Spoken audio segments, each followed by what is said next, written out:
All right, team. Broncos QBs, Week 15 breakdown. I say QBs because we played two of them. So we got Teddy Bridgewater to start. He's got 3 good, 1 bad, I believe. And then Drew Lock's got 2 good, 1 bad. Or something like that. But I also did a bunch of Twitter breakdowns, so please go look at those. If you're like, hey, Tim, you didn't cover this play, go check Twitter first, see if I covered it, and then complain to me in the comments. As always, like, subscribe, comment, all that good stuff. Or you wait to the end. Hopefully I'll earn it. Let's jump into the tape. We're starting with Teddy Bridgewater. Okay? Teddy Bridgewater, we've got a little good to start. Okay? This is good for Teddy, bad for Courtland Sutton. They've just got a quick motion here. This is a numbers game. If you feel like you can win backside one-on-one, you take this as a quarterback. If you feel like, hey, I'm getting a little bit of a zone action here, flip it out to your running back because these guys it's a combination of blocking and running off, okay? So they jet him out of the backfield. He gets all this pursuit. He knows he's got backside one-on-one and he likes it. Bang, one skip, delivers a strike on the line route, and that is just a flat-out drop by Courtland Sutton. Those are the ones that you absolutely cannot have from who's supposed to be your number one receiver. Like, that's just... yeah, I mean, we're just catching air at that point. We can't have it, okay? Now we've got another good. Okay, we got a little OP pass, and this has got to be dagger. I just don't, if it's too deep to be spear, it's got to be dagger. Okay, what they're trying to do is they're trying to run through this middle of the field close safety, okay, and then hit this big in route. Teddy, I think there's an argument to be made that he could have played on time to the in route. However, he doesn't, but he scrambles around and does a really good job extending the play. So watch this, little OP pass, boom. Okay, you can see the safety getting a ton of depth. That's why he feels like obviously he can't throw this. This window's pretty darn tight if you ask me as well. I mean, there's an argument to be made. You could shoot that thing in there, but the safety driving, just not good. Navigates up in the pocket, delivers a strike. You'll see from the tight, too, that he actually gets a little bit of a flash in his face from the pass rush, which I do think might have got him off of that big in route, the big MF and 6. So look at this. Little flash in the face there. That's going to spook you. So he kind of starts navigating up in the pocket, flips the ball outside. Noah Fant goes and gets 20. All's good in Broncos country. Okay. So we had good. This is bad from Teddy. All right. First, I want to say that I believe this was a busted route by Kendall Hinton. We'd have to ask him about it. But it looks to me like the dragon spacing concept that they've ran a million times. I think it's a busted route by Kendall Hinton. And you'll see what I'm saying, which is I think this needs to be a sit, and he runs a slant. I also think it's a terrible read because every time I've ever read dragon spacing, you start over here, you really alert this, then you read 1 to 2 to 3, which then gives you a little bit more time, and then 4 to your back. More time to where that sit route can develop. And then, honestly, I don't think he'd get past his alert. I think he'd throw his alert to Jerry Jeudy for a first down. Okay? And then, obviously, for some reason, Teddy decides to start to the spacing side. He doesn't like Fant, which I get, right? He's got a condensed defender. And I'm guessing he thinks Hinton's going to sit down right there. But, again, that'd be too shallow for the sit route, though, to be honest.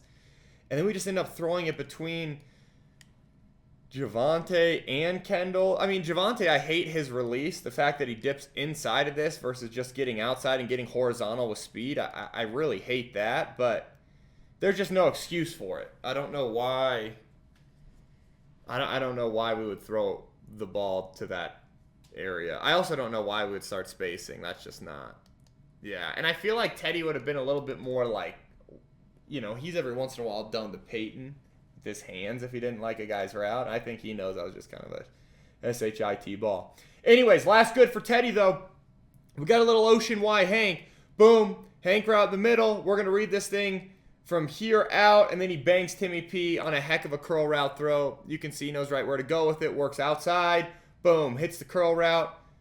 Jerry Jeudy, buddy. Jerry Jeudy's frustrated, but Jerry Jeudy's got, we need a little bit better block than that.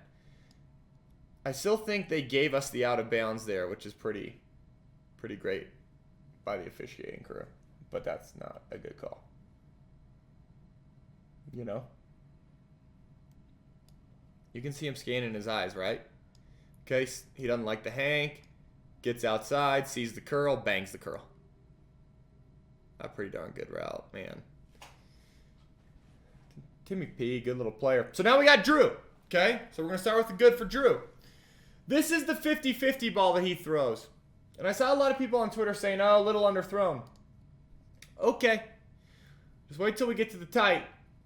From this right now, yeah, a little underthrown. I mean, or you could say 50-50 ball. I think he leaves it a little too far inside for a 50-50 ball, if you're going to ask my opinion. My opinion is if you throw the same ball lengthwise, a little further towards the boundary, it's a heck of a 50-50 ball, more like 70-30. This is a true 50-50, if that. But, hey, you throw it to Tim Patrick, guy makes a play. The reason I give him a little bit more leeway is, I mean, good God. Like, Javonte Williams has to take the air out of the line of scrimmage. What I mean by that is, as a back, you get vertical. You get to your O-line's depth. So we avoid this, but like, dude, I mean, it's a heck of a ball when you count the fact that I got my halfback and center in my lap. Not ideal. That's a heck of a catch by Tim Patrick. Heck of a catch by Tim Patrick. All right, so we got a little spear Z shallow. Oh, I didn't draw this one up, but I'll draw it up on the fly. Okay, spear. Boom. Okay, with the big in, and we've got Z shallow here. Okay, it's 3rd and 4. We love this, man. We've got the concept. Although, again, I hate the fact that Jerry Jeudy's not the spear runner.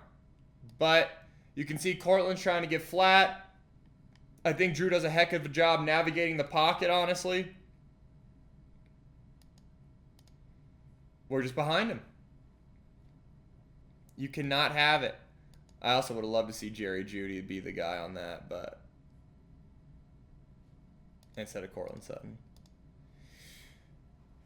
This is 100% behind Cortland Sutton. This is not a good ball, but I also think, hard to tell in the film.